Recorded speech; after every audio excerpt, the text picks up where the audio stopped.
I lived my entire life waiting for this moment. I really love that jacket, that kind of futuristic armored jacket thing. It's really, really cool. Let the challenge begin.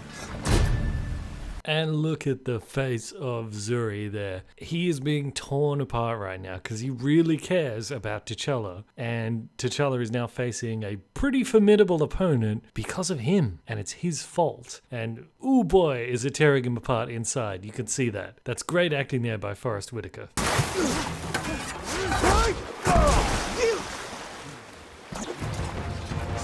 Now you see right there, kicked his feet out from under him, had the spear right at his neck, could have stabbed him through the neck, and he goes, yield! He doesn't want to yield. You gave him a chance to back down before. You should have killed him right there. That's what M'Baku would have done. That's what you should have done, and now you're going to pay for it. This is for my father.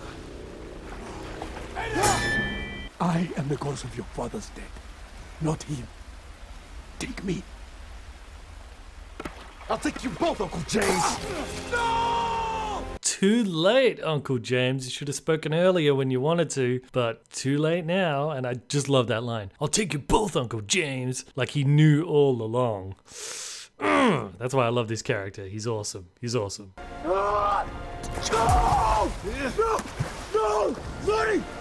Sorry! So T'Challa, before when he was speaking to the ghost of his dad, he said, I'm not sure if I'm ready to be apart from you yet. Well, Zuri was kind of like his surrogate dad. Now that he's lost his real dad, he depended on his surrogate dad of Zuri, but now Zuri's gone too. So he's truly alone, and here's the hero's journey. He has to get to his lowest point before he can come back again.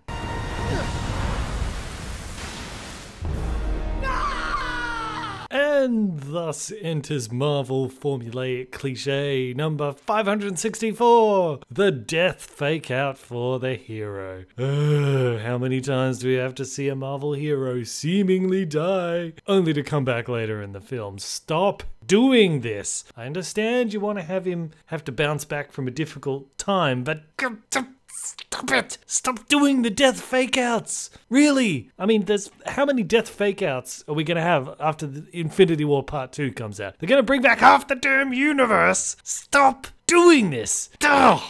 No, we have to go now. Queen Mother, let's go! Yeah, probably a good idea to get out of there, because that's usually what happens when you have a new king. He wipes out all the family of the old king, because they could be potential rivals for him, and Killmonger's certainly the type of guy who would do that. So yeah, run for the hills. We cannot turn over our nation to a man who showed up here only hours ago. He is of royal blood. He killed T'Challa in ritual combat. Does that really matter? Yeah, it does. It does matter. Like, rules of succession are there for a very important reason, so that you can have a transition of power with the least amount of bloodshed. Once you start ignoring the rules of succession, you end up with civil war, which is what happens. Though, to be fair, it's not directly her fault that it happens. It's because Killmonger ends up ignoring the rules of succession when... Let's just get back to it.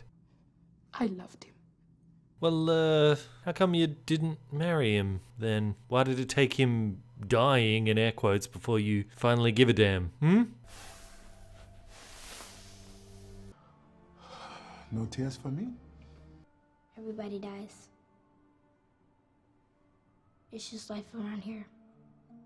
Well, look at what I've done. Well, maybe your home's the ones that's lost. That's why they can't find us.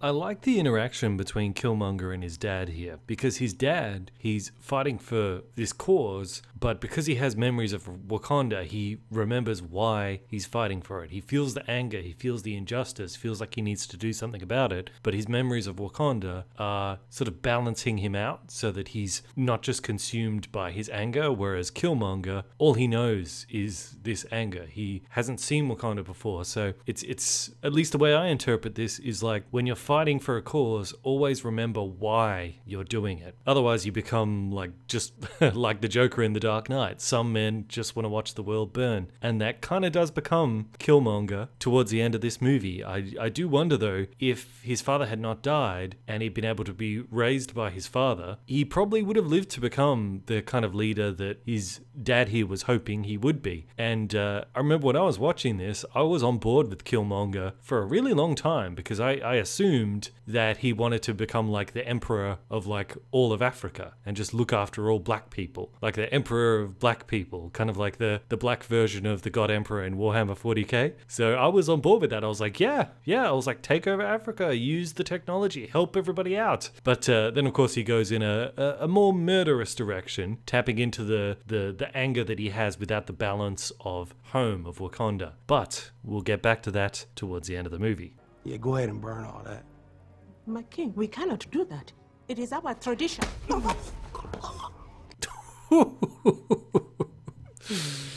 Brutal. I mean, it's necessary for a king to establish that you don't mess with him. Probably not choking an old lady like that, though.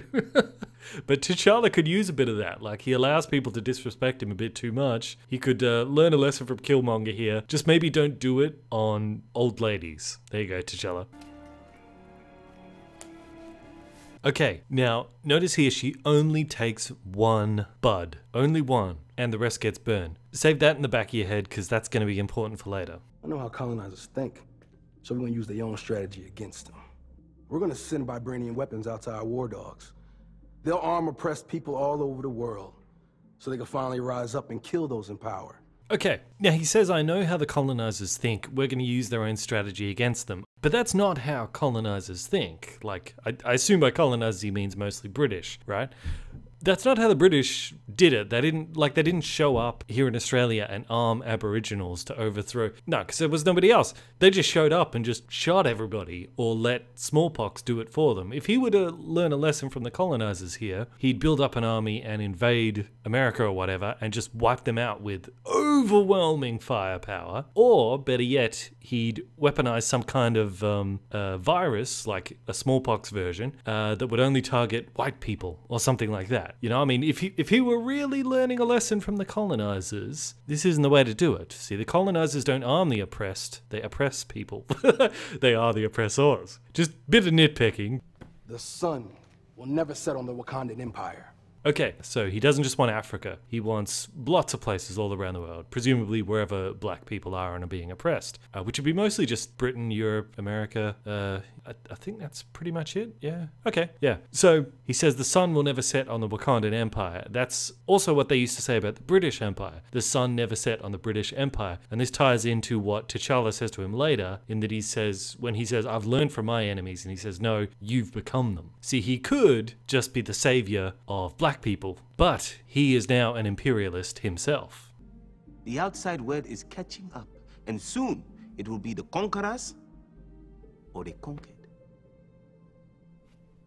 I'd rather be the former. Now, I mean, he's right that eventually somebody would figure out about the truth about Wakanda. He's right about that. But it's just interesting listening to that conversation, knowing what happens in Avengers Infinity War. Like, Wakanda comes a mustache hair away from being completely wiped out. Thankfully, Thor came in and evened out the battlefield. But yeah, they came very close to losing Wakanda, and that was because they reveal themselves to the world. So it's just interesting. Conquerors and the conquered, and by opening up they almost became the conquered there. But of course by opening up they make new friends, which saved them from the danger that their friends exposed them to in the first place. I don't like this. The earth belongs to us. We may be creating a bigger monster with M'Baku. You should take it yourself. I am a spy with no army. I wouldn't stand a chance. Okay, now I want to take back some of the bad things I said about her, because she has an opportunity here to take the herb for herself. Even T'Challa's mum is like, you probably should take it, but she doesn't. That's really amazing. Like, I guess it's true what she said earlier to the guard chick. She wants to save her country. It's not about glory for herself. She wants to save her country. So Yeah, I'm going to take back some of the mean things I said about her. She's showing a lot of character here. I don't know if I would have showed that restraint. I probably would have took the herb, trained a lot, and then killed off Killmonger at the next challenge if I could. Oh, wait, I just realized if he waited till the next challenge, he would have already overthrown a lot of countries. Maybe just go for a good old-fashioned style assassination. I mean, as far as she knows, the challenge was legit, so making a move against the king now is treason no matter what, so yeah, probably just go with a good old-fashioned assassination. I don't know what all the sticks hanging from the roof are supposed to symbolize, but they look really cool. Your Highness, the new king is a U.S. The new king. One more word, and I will feed you to my children. I'm kidding, we have vegetarians. There's no way he put on that much muscle by being vegetarian, unless he's eating a lot of lentils and that'd make him very gassy. Maybe that's why he's doing all that hooting, I don't know. This is why we are here. To offer this to you. An outsider sits on our throne. Only you can help us stop him. Come with me. Okay, a little bit of a critique here. I would have liked it if there was a bit more of a Gollum with the ring kind of moment here. I mean, he's being offered incredible power. Like, I would have liked to have seen him maybe like start to reach for the herb a little bit and then kind of like wrestle with him, because we know, like with what's going to be revealed in a minute, we know that like he would like to take the herb, but the only reason he doesn't is because T'Challa's still alive and he owes T'Challa, because T'Challa could have killed him in the fight, but he didn't. So T'Challa spared his life. Now he knows he can use the herb to spare his life. So he's like, internally he'd be wrestling with repaying a life debt, to borrow a term from Star Wars, repaying a life debt or his personal glory. I would have liked to have seen like the expression on his face of him wrestling with that decision a bit more. But I guess the fact that he barely even considered taking the herb speaks more to his sense of honor and duty in the respects that we know he's a guy who respects tradition. Again, I don't think I would have had that restraint. I would have taken that herb. Jan. You know, I wonder if the ancestral plane is on a similar level as the soul dimension. Like, you know, the soul gem puts you in that up to your ankles in water kind of thing that we saw in Infinity War. It seems like they're similar. I wonder if they kind of cross over a bit. They probably do in the comics. Lots of stuff happens in the comics. Why didn't you bring the boy home? He was the truth I chose to omit. Probably because he knew the boy would be a rival to your rulership, and he didn't want any rivalry to your succession to the throne. It's like, you know, the Man in the Iron Mask, that thing where is that movie where he's the king had a twin brother, so he imprisons his twin brother and puts him in the Iron Mask because he doesn't want anyone else to challenge for the throne. Probably like that. You were wrong to abandon him. I chose my people. Yeah, I don't buy that I chose my people thing, because, you know, even if you did kill his dad, you could still take the kid with you back to Wakanda and, you know, raise him. He's still young enough that you could shape him so that he wouldn't try to destroy Wakanda or something. Is, you know, maybe put him up for adoption in Wakanda so that no one would even really, he wouldn't even know he was royal blood, you know, but he'd still have like a better life. If you just wanted to protect your people, you could have done that and still looked after the kid. I mean, I think he left him for the reason of he didn't want any rivalry to T'Challa's ascension. We let the fear of our discovery stop us from doing what is right. No more.